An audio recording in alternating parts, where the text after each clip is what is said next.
한 사람의 마지막 말이 수세기가 지나도록 사람들의 마음속에 계속해서 울리는 경우가 있죠. 오늘 우리가 이야기할 사람이 바로 그런 사람입니다. 그의 이름은 폴리캅입니다. 자, 바로 이 말이 폴리캅이라는 사람의 모든 것을 보여줍니다. 그의 삶 전체를 건 가장 극적인 순간의 외침이었죠. 모든 신념이 활활 타는 불꽃 앞에서 시험받는 바로 그 마지막 순간에요. 여기서 우리가 던져야 할 질문이 바로 이거죠. 아니, 도대체 무엇이 86살의 노인을 이렇게까지 강하고 단호하게 만들었을까요? 그 단서는 그의 과거에 있습니다. 지금부터 그의 삶을 함께 따라가 보시죠. 폴리캅의 이 흔들리지 않는 신념, 그 뿌리를 이해하려면요, 그가 누구에게서 배웠는지를 먼저 알아야만 합니다. 그의 이름 폴리캅은 그리스어로 많은 열매라는 뜻이에요. 마치 그가 앞으로 남길 유산을 암시라도 하는 것 같지 않나요? 과연 그의 삶은 이름처럼 풍성한 열매를 맺었을까요? 이게 진짜 중요한 대목인데요. 폴리캅은 예수의 제자 중 마지막까지 살아남았던 사도 요한에게 직접 가르침을 받은 사람입니다. 이건 정말 엄청난 의미를 가져요. 그가 그냥 평범한 신자가 아니라 예수의 가르침을 직접 들은 사람에게서 배운 살아있는 역사의 증인이었다는 뜻이니까요. 그런데 그는 그냥 과거의 가르침을 전달하는 역할에만 머물지 않았습니다. 폴리캅의 인생, 그 핵심은 바로 진리를 지키기 위한 아주 치열한 싸움이었습니다. 당시에 마르키온이라는 사람이 있었는데 이 사람이 퍼뜨린 사상이 아주 위험했어요. 구약의 신이랑 신약의 신이 아예 다른 존재라고 주장했거든요. 이건 뭐 신앙의 뿌리를 송두리째 뽑아버리려는 시도나 마찬가지였죠. 폴리캅은 바로 그 최전선에 서서 싸웠던 겁니다. 폴리캅이 로마에서 이 마르키온을 딱 마주쳤을 때 뭐라고 했는지 아세요? 사탄의 맏아들이라고 불렀습니다. 와, 이 한마디에서 그의 성격이 딱 보이죠? 평소엔 온화했지만 진리의 문제에 있어서는 한치의 양보도 없는 불같은 사람이었던 겁니다. 하지만 진리를 향한 이런 그의 열정은 결국 그를 피할 수 없는 운명으로 이끌게 됩니다. 자, 이제 이야기의 클라이맥스로 가보겠습니다.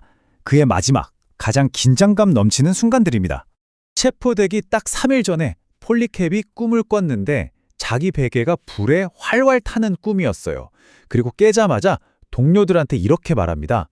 나는 산채로 불에 타게 될 거야. 이걸 예감한 거죠. 그런데 놀랍게도 그는 두려워하는 게 아니라 아주 차분하게 자신의 마지막을 받아들입니다. 결국 하나인이 벨신에서 숨어있던 농장에서 발각돼요. 충분히 도망칠 시간이 있었는데도 그는 거부합니다. 이게 중요해요. 그는 도망치지 않기로 스스로 선택한 겁니다. 체포되는 그 순간 그의 입에서 나온 말은 저항이나 원망이 아니었습니다. 바로 하나님의 뜻이 이루어지이다. 자신의 운명에 대한 완전한 순복이었죠. 아니, 이게 상상이 되세요? 자기를 잡으러 온 병사들한테 잠깐만요, 식사부터 하세요 하고 음식을 차려주고 자기는 마지막 기도를 위해 2시간의 시간을 요청하는 모습을요. 그 경건함의 병사들조차 우리가 이 사람을 왜 잡으러 왔을까 하고 후회했다는 기록이 있습니다. 자, 이제 무대는 원형 경기장으로 옮겨집니다. 그의 마지막 순간, 그 불꽃 속에서 벌어진 놀라운 일들을 하나하나 따라가 보시죠. 드디어 총독 앞에 선 폴리캅, 총독은 회유합니다. 황제에게 맹세하고 그리스도를 저주해. 그럼 살려줄게. 여기서 우리가 맨 처음에 들었던 바로 그 대답이 터져나옵니다. 세상의 권력과 영적인 신념이 정면으로 충돌하는 순간이죠. 이게 진짜 핵심이에요. 총독은 눈앞에 불로 위협하지만 폴리캅은 이렇게 대답하죠. 당신이 위협하는 그 불, 그거 1시간 타면 꺼지는 불이야. 하지만 당신은 영원한 형벌의 불에 대해선 아무것도 모르는군. 와, 그의 시선이 이미 이 세상을 완전히 넘어선 거죠. 보통 죽음 앞에서 뭘 기도할까요? 살려달라고 빌리 않을까요? 그런데 폴리캅은 화형대 위에서 감사를 드립니다. 이 순간을 맞이하게 해주셔서 감사하다. 순교자들의 반열에 들게 해달라. 이 죽음을 향기로운 제물로 받아달라. 정말 대단하죠? 드디어 불이 붙었습니다. 그런데 정말 이상한 일이 벌어져요. 불꽃이 그에게 닿지를 않는 겁니다. 보통 사람이 불에 타면 끔찍한 냄새가 나잖아요?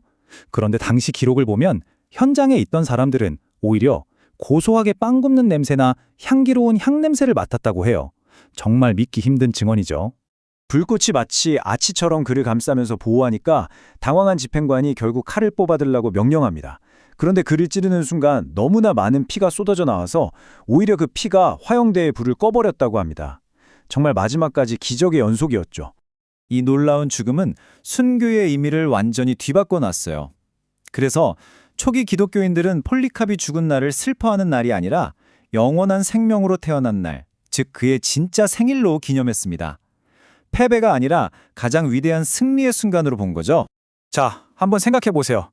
폴리캅을 죽였던 그 거대한 로마 제국은 결국 역사 속으로 사라졌습니다. 하지만 그가 목숨 걸고 지키려 했던 그 신념은 2000년이 지난 지금까지도 살아남았죠.